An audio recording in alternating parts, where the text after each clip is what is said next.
the headsets are huge. They can be uncomfortable. They can itch you. People get dizzy. They feel sick. But then also, like if you put on a headset and you watch something that's boring, you just take it right off after 10 seconds. So I think you have to find that perfect mix of an interesting experience or an awesome story to tell and have a reason to use 360 or VR. But then you also want to have that hardware that can display it properly, have it look good, and give you the experience that the creator is trying to give you. Yeah, you know, I guess if Oculus or HTC Vive or any of these companies make an amazing headset that gives you that dynamic range and the color and the field of view, that'll be an amazing thing, but I won't carry that with me all the time. So I understand what the idea was with the mobile device. You have that thing with you, and if you can snap it into some little folding thing and put it on your head, it's available all the time. It really feels like a niche still, and it's almost like the people that had the early home theaters in their house. Very few people had those, and they bought the Laserdisc player because VHS sucked, and you know they had this clunky 3-tube projector, and they had to calibrate it every morning.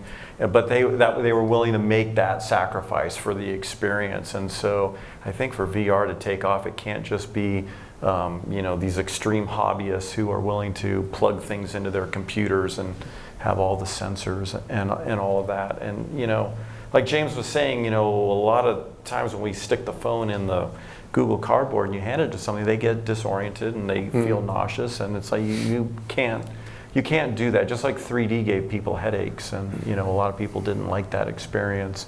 It needs to progress past that.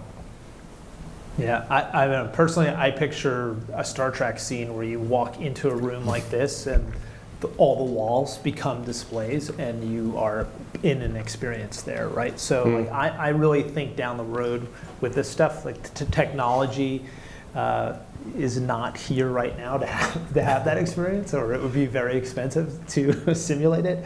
But you know, I think just again that the prices of bandwidth and computer processing power just continue to go down, right?